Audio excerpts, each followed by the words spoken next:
Peace and welcome back, everyone. I'm Aisha Musa of AIM Education and Consulting. In my previous video, Deep into the Quran Jihad, we saw that jihad means to strive or struggle, not holy war. If you haven't watched that yet, make sure to check it out. You'll find the link for that video in the description for this one. But as promised, today we're going deeper.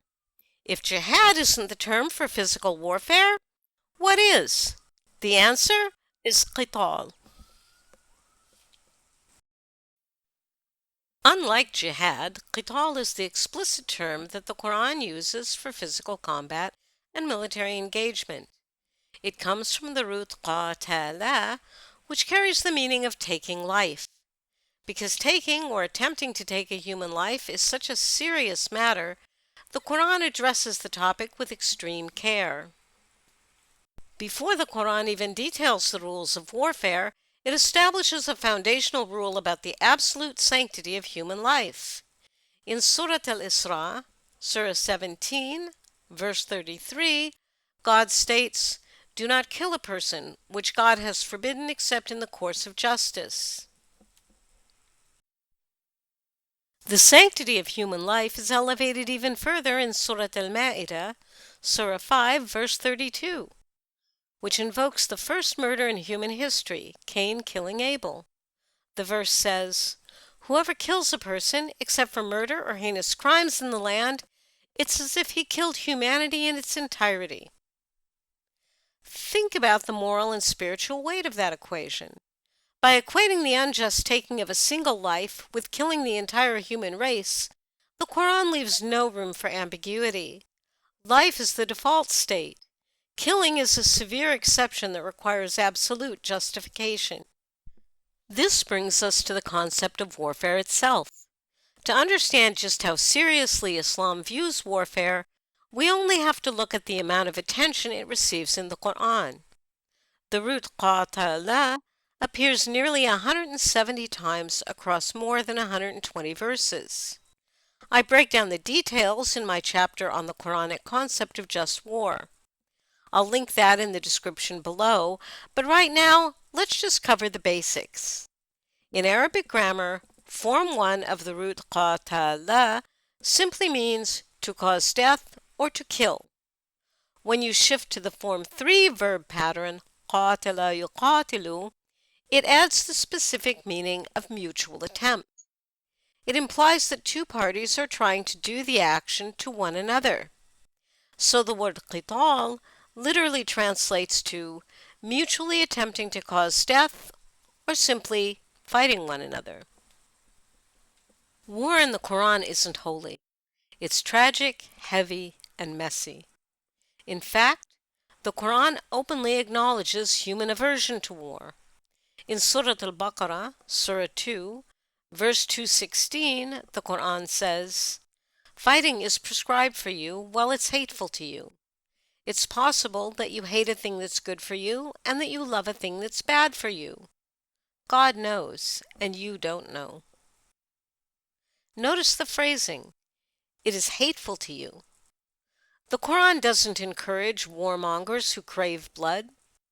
It speaks to a community that detests violence, but under specific, highly regulated circumstances, fighting becomes an unavoidable duty. What does this tell us? The Quran treats war with a stark, sober realism that precludes the romanticized Western notion of holy war. So what are those specific circumstances?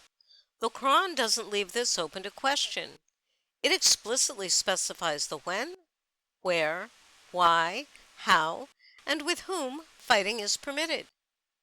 Let's look at the foundational text of Islamic just war theory.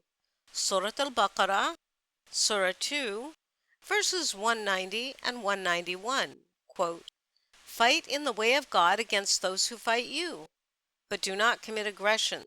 Certainly God does not love the aggressors.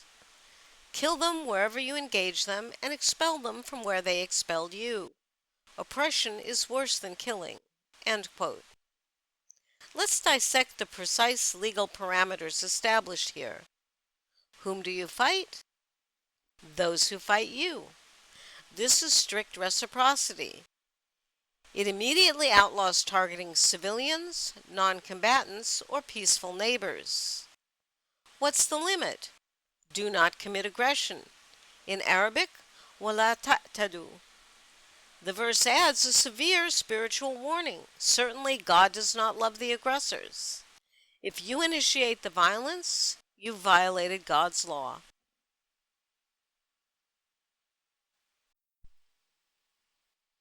So what behaviors justify fighting?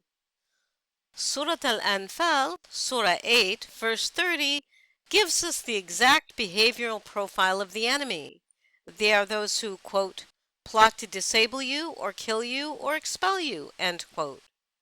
Verse 56 of the same chapter adds another justification, quote, they break their treaties every time, end quote. Therefore, Qital is triggered by objective aggressive actions, physical attacks, forced expulsion from homes, and the treacherous breaking of peace treaties. It's never triggered by a difference in faith. This defensive paradigm is beautifully expressed in Surah Al-Hajj, Surah 22, verses 39 and 40. The very first verses that gave the early Muslims permission to fight after 13 years of systematic persecution in Mecca. Quote, permission is given to those who are fought against because they've been wronged, those who have been unjustly expelled from their homes only for saying, our Lord is God. End quote. And look at the universal scope of why God allows people to fight back against oppression. In the continuation of verse 40, quote, if God did not use some people to drive back others, monasteries, churches, synagogues, and mosques in which God's name is commemorated frequently would be destroyed, end quote. Notice that monasteries, churches, and synagogues are mentioned before mosques. Qital was never legislated to enforce Islamic hegemony or force conversions. It was mandated to protect the universal human right to freedom of conscience and worship for all faith communities. But Qital is not limited to defending yourself. It also calls for the defense of others who are vulnerable. Look at Surah An-Nisa, Surah 4, verse 75. Quote, why would you not fight in the way of God and the weak and oppressed among men, women, and children who say, our Lord, save us from this place whose people are oppressors, and give us from you a protector, and give us from you a helper. End quote. But what's the exit strategy?